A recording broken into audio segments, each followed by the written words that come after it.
Sir, राजनीति में अशोक गहलोत को राजनीति में जादूगर कहा जाता है और जिस तरह से आपने देखा कि खड़गे बने अध्यक्ष और उसके बाद अशोक गहलोत खुद इतने एक्टिव हो गए, हाईकमान के इशारे पर मुकुल वासनिक, अंबिका सोनी के साथ बैठकें कर रहे हैं।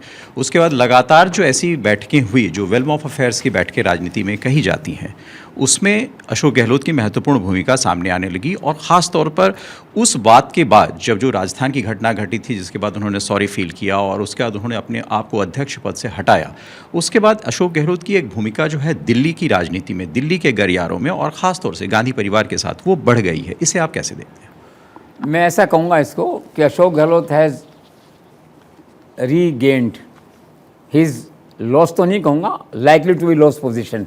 वहाँ जो स्थिति जैसी बनी थी, इंप्रेशन बना था, आप देखते नहीं नौकरी के अंदर कई दफ़े क्या होता है। चैनल की बात कर लीजिए, मान लीजिए मैं चैनल हेड हूँ, अब क्या है कि किसी से नाराज़ हो गया, अब आसपास के 4 आदमी आदित्य हैं, आप हैं, सारे हैं, आप दिन में 2 बार आएंगे, अरे सही, इतना नाराज़ नहीं होना चाहिए, वो आदमी सही है, बिल्कुल अच्छा काम करता है, जो है आखिर अल्टीमेटली आप ही का आदमी, मान जाइए।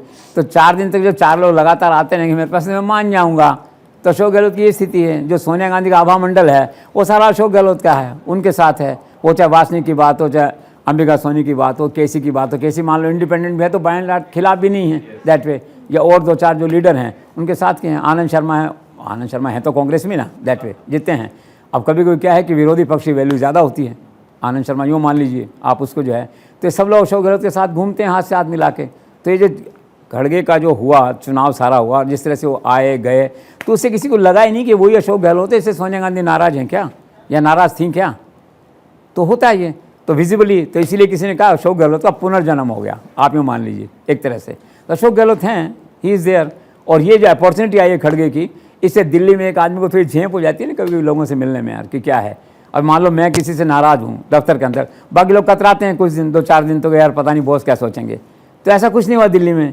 सबको मालूम था, उनको मालूम था कि वन टाइम इवेंट है। सोनिया गांधी नाराज़ जाहिर कि उन्होंने सॉरी कह दिया, चैप्टर क्लोज जो है। तो सरेआम घूम रहे हैं उनका हाथ पकड़ के लोग जो है। तो मैं तो इसको मानता हूँ कि उस वर्किंग कल्चर में एक पुनर्जन्म या रिवाइवल उस तरह से है। हालांकि अशोक गहलोत यही कहेंगे कि व्हाट नॉनसेंस, मैं तो शुरू से ही हूँ, क्या रिवाइवल की बात कर रहे हैं आप जो है। लेकिन अब ये तो हर आदमी का आकलन है ना अपना अपना जो है। तो मैंने आकलन दिया इसको कि अधिकांश जनता समझती रिवाइवल है ये, एक तरह से री एमर्जेंस है आपका जो है।